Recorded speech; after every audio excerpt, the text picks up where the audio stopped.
దేవుడి దగ్గర మనము 24 గంటలు వెలిగిస్తాం దీపాలు. కొంతమంది ఇళ్లలో పొద్దున్న సాయంత్రం వెలిగించుకుంటారు. కానీ కొంతమంది ఇళ్లలో అసలు దీపం ఆరదు. అది ఇంకా అట్లా వెలుగుతున్నప్పుడు మనం స్నానం చేసి వచ్చి దీపం పోస్తాం, ఆర్పేసి మళ్ళీ వెలిగించలేము. సో మా ఇంట్లో కూడా అట్లా చాలా వరకు దీపం వెలుగుతూనే ఉంటుంది. కాకుంటే ఎప్పుడో ఒకసారి కొండెక్క తప్పదు, ఆ రోజు కడిగి పెట్టుకోవడం తప్పదు. కానీ దీపం ఉండంగా మనం అది ఆర్పేసి మనం దీపం పెట్టలేము.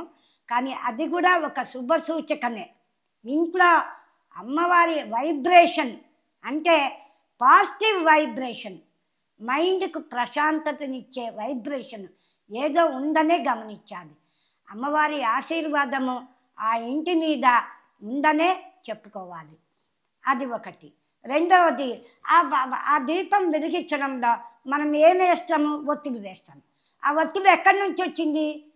ప్రకృతి సిద్ధంగా అప్పటి కాలంలో ఎవరూ పెట్టలే చెట్టు. ప్రకృతి సిద్ధంగా దేవుడి దగ్గర వెలిగించే ఆ వైకుంఠంలో కానీ ఏ లోకంలో కానీ ముల్లోకాల్లో దీపాలు వెలుగుతూనే ఉంటాయి.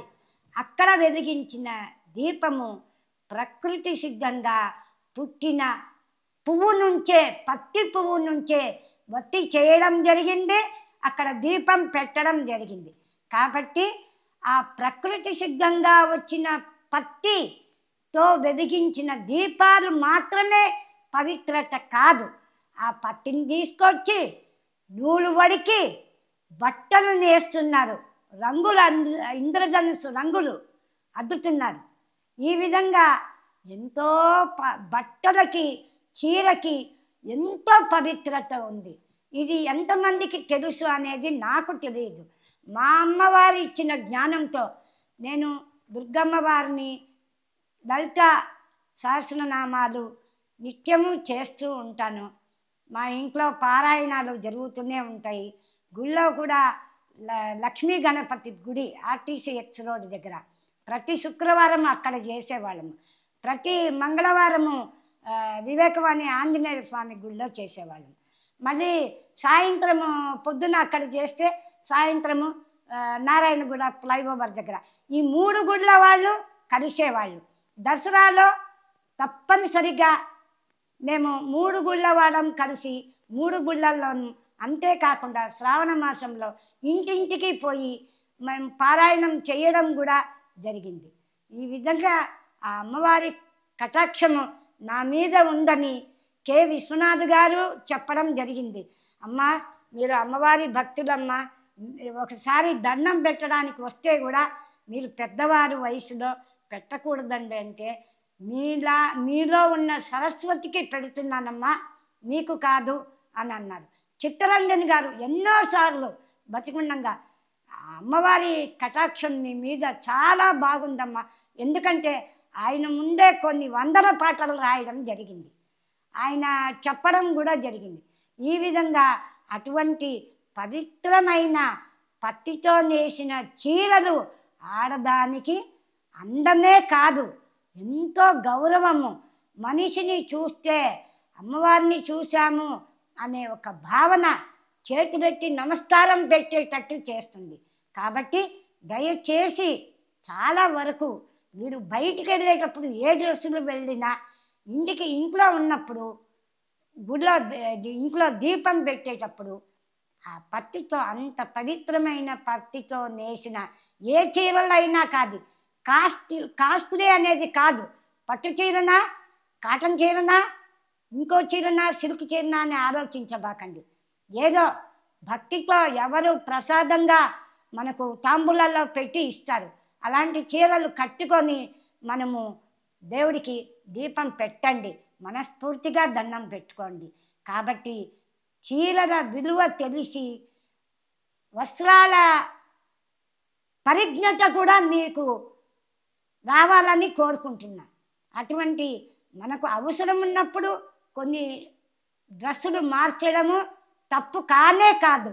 కానీ ఎప్పుడు ఎక్కడ ఏ రకమైన బట్టలు వాడాలి అన్నది మాత్రం ప్రతి ఆడది తెలుసుకోవాలి. పెళ్ళిళ్ళకు పోయినప్పుడు పూజలకు పోయినప్పుడు, గుళ్ళకు పోయినప్పుడు ఏ రకమైన వస్త్రాలు ధరించాలి అన్నది మీ విచక్షణకే వదిలేసిన. ఇంకొకటి, ఇవాళ రేపు జుట్టు విరబోసుకొని వెళ్ళిపోతున్నారు. ప్రతి ఒక్కడు కూడా అదొక ఫ్యాషన్ అయిపోయింది. కానీ మా గుడికి పోయేటప్పుడు కనీసము రబ్బర్ బ్యాండ్ అన్నా పెట్టుకొని పోండి. ఎందుకంటే సాధారణంగా గుళ్ళల్లోకి జుట్టు విరబోసుకొని పోకూడదు అని అంటారు. అది ఒక మీకు తెలుసో తెలియదో అమ్మవారి వాక్కుగా ఒక సందేశం ఇస్తున్నా, అది పాటించండి, పాటించకపోండి. దానివల్ల నాకు వచ్చే లాభం ఏం లేదు. బాగుపడ్డా మీరే, బాధపడ్డా మీరే. ఒక తల్లిగా నేను కోరుకునేది కొంతవరకు మీరు ఆలోచన చేయండి అని మాత్రమే చెప్తున్నాను. ఈ విధంగా బట్టలు యొక్క పవిత్రత మీకు తెలిపాను. తర్వాత పెళ్ళయిన తర్వాత మంగళసూత్రాలు వేస్తారు ప్రతి ఒక్కళ్ళకి. రెండవది మగవాడు పెట్టేది మెట్టెలు. ఈ రెండుకి కూడా చాలా సంబంధం ఉందమ్మా. మన శరీరంలో బ్లడ్ క్లాట్ అవుతుంటుంది, శీతాకాలం వస్తే గడ్డలు కడుతూ ఉంటాయి. ఈ బంగారం అనేది ఏంటి? బంగారానికి ఏ గుణం ఉంది? వేడికి కరిగే గుణం ఉంది. ఇది మీరు గమనించాలి. మన హృదయానికి తగిలేటట్టు, గుండెకి తగిలేటట్టు సూత్రాలు ఉంటాయి. ఆ గుండెకి తగిలినప్పుడు ఆ శరీర భాగంలో ఉన్నటువంటి సూక్ష్మ రంధ్రాలు ద్వారా ఆ వేడికి బంగారం కూడా కరిగి రక్తంలో కలవడం అనేది జరుగుతుంది. అప్పుడు హార్ట్ ప్రాబ్లమ్స్, ఈ రక్తము లో బంగారము వేడికి కరగడము, లోహానికి కరిగే గుణం ఉండడము, రక్తంలో కలవడము, రక్తాన్ని శుద్ధి చేయడము, ఈ విధంగా మనకు బ్లాక్స్ ఎక్కడన్నా కూడా కొంతవరకు రిమూవ్ అవుతాయనే చెప్పుకోవాలి. అందుకనే బంగారం మెడలో వేస్తారు. అదే మాదిరిగా మెట్టెలు కాడకు వేస్తారు. అయితే పాదాలకు స్పర్శ కొంతమందికి తెలియదు. ఎందుకంటే తిమ్మిరులు రావడము చలికాలంలో కానీ ఎండాకాలంలో కానీ. ఇప్పుడు షుగర్ పేషెంట్కి యూజువల్గా వాళ్ళకి తిమ్మిరులు వస్తుంటాయి, కాళ్ళకు బ్లడ్ సర్క్యులేషన్ లేకుండా పోతుంది. అందుకే కాళ్ళు చచ్చుబడిపోతూ ఉంటాయి, గడ్డ కట్టిపోతూ ఉంటాయి, గట్టిగా అయిపోతూ ఉంటాయి. ఈ విధంగా మెట్టెలు పెట్టడం మూలంగా కూడా మనకు బొటన వేలు ఉంటుంది కాలుకి, అందులో ప్రాణనాడి ఉంటుంది, అక్కడి నుంచే మొదలవుతుంది. ఆ ప్రాణనాడి మెదడుకి, బ్రహ్మనాడికి కనెక్షన్ ఉంటుంది.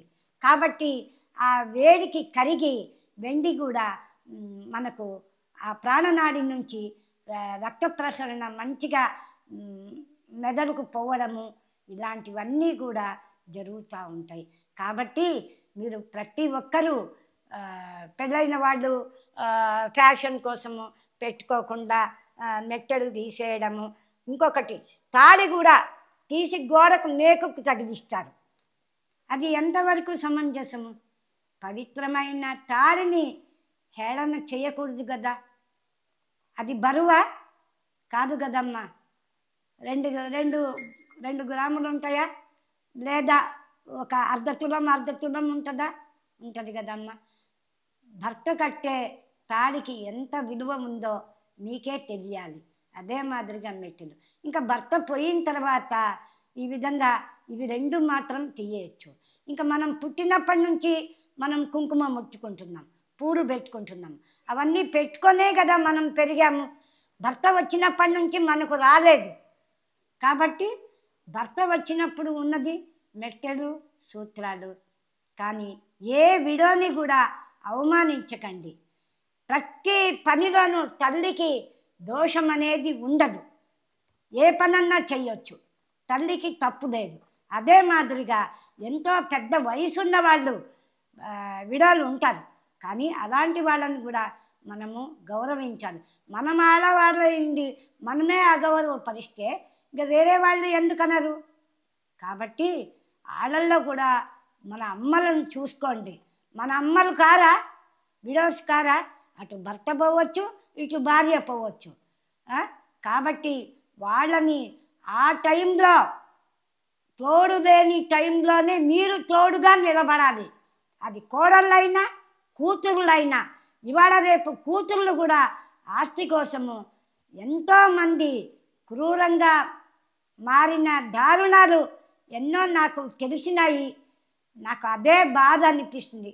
దయచేసి మీరు ఆడవాళ్ళని గౌరవించండి అమ్మా. మీరు ఆడవాళ్ళుగా మిమ్మల్ని మీరు ప్రూవ్ చేసుకునే కాలం వచ్చింది. ఇది చెప్పాలంటే ఈ ప్రపంచానికే మిమ్మల్ని మీరు ప్రూవ్ చేసుకోవాలి. ఇట్లా దేవుడు కూడా అంతే. దేవుడిని కూడా ఎవరు నమ్మటం లేదు. దేవుడు కూడా ఇలా భక్తితో ఎవరో ఎక్కడో కొంతమంది నిష్ఠగా పూజించేవాళ్ళు ఉంటారు. కాబట్టి ఆ అమ్మవారి కరుణ కూడా వాళ్ళ మీద దయ కరుణ కురిపిస్తుందో ఏమో అనిపిస్తుంది. నా జీవితంలోనే ఎన్నో జరిగాయండి. చెప్పాలంటే అది ఇంకొక వీడియోలో నేను తప్పకుండా నా జీవితంలో అమ్మవారికి నాకు ఉన్న కనెక్షను నేను తప్పకుండా చెప్తానండి. ఎందుకంటే నా జీవితంలో అడుగడుగున ఏదో ఒక రూపంలో రావడము, అక్కడ వందలాది జనం కూడా ఉండడం, ప్రత్యక్షంగా చూడడము, ఇది జరిగిందనమాట నా లైఫ్లో. అది ఎంతవరకు నిజమో అబద్ధమో అనేది నాకు తెలియదు. ఎన్నో కొన్ని వస్తువులు కూడా వాళ్ళ మూలంగా నా ఇంటికి చేరుకోవడం కూడా జరిగింది. ఇది నేను తర్వాత దానిలోనే చెప్తానమ్మా. కాబట్టి ప్రతి ఒక్కళ్ళు శుక్రవారము పొద్దున్నే లేచి తలకు పోసుకున్నా పోసుకోకున్నా అది నీ వీలు బట్టి, నీ ఆరోగ్యాన్ని బట్టి.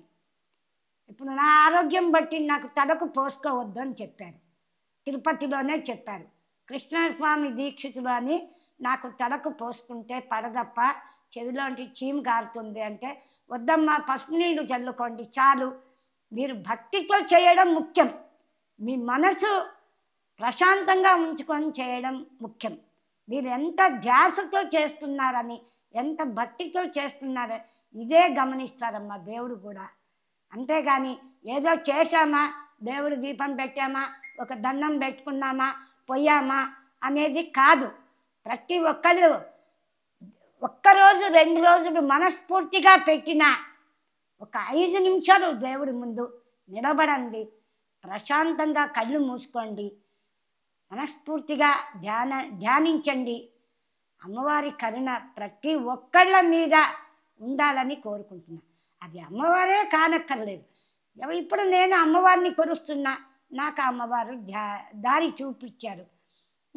మీరు ఏ దేవుణ్ణి మనసులో తలుచుకున్నా, నేను ఒక దేవుని మీద రాయలేదమ్మా. సాయిబాబా మీద రాసిన, అయ్యప్ప మీద రాసిన, క్యాసెట్ కూడా అయినాయి. బరి మీద రాసిన, ఇప్పుడు రీసెంట్గా బరి మీద రాసిన. అమ్మ పాట ఎంత హిట్ అయిందో నా బరి పాట కూడా అంతే హిట్ కావాలనే ఎదురు చూస్తున్నా. అది ఇంకా బయట పెట్టడం లేదు నేను. బలి అన్నది అది దాని గురించి వేరేనే చెప్పాలి. ఎందుకంటే మనకి ఏ భగవంతుడు చెప్పలే. ఇప్పుడు పెద్దమ్మ వారి గుడిలో కూడా జూబ్లీ హిల్స్లో మొదట బలిపీఠం ఉండేది, కానీ తర్వాత అది తీసేశారు. పక్కన ఎక్కడో చేయమని చెప్పారు. నేను గుడిలో పూజలు చేసేటప్పుడు, చండీ హోమం చేసేటప్పుడు జనార్దన్ రెడ్డి కూతురు ఖైరతాబాద్ కార్పొరేటర్ విజయారెడ్డి గారు మా గుడికి రావడము, మా పూజల్లో పాల్గొనడము, నన్ను చిన్నగా సత్కరించడం కూడా జరిగిందమ్మా. ఏ పదవిలో ఉన్నామని కాదు, ఎంత సంపాదిస్తున్నామని కాదు, మంచి ఎంత సంపాదించుకున్నాము, భక్తి ఎంత సంపాదించుకున్నాము, అదే మనకు ముక్తి మార్గము అనేది తెలియజేయాలన్నదే నా ఉద్దేశము. కాబట్టి ప్రతి ఒక్కళ్ళు కూడా గుడికి వెళ్ళండి, పాటించండి, ఆచరించండి, అనుసరించండి. జ్ఞానము మనకు నడిపే విధానము మంచిగా ఉండాలని కోరుకోండి. ప్రతి ఒక్కళ్ళకి నా నమస్కారాలు.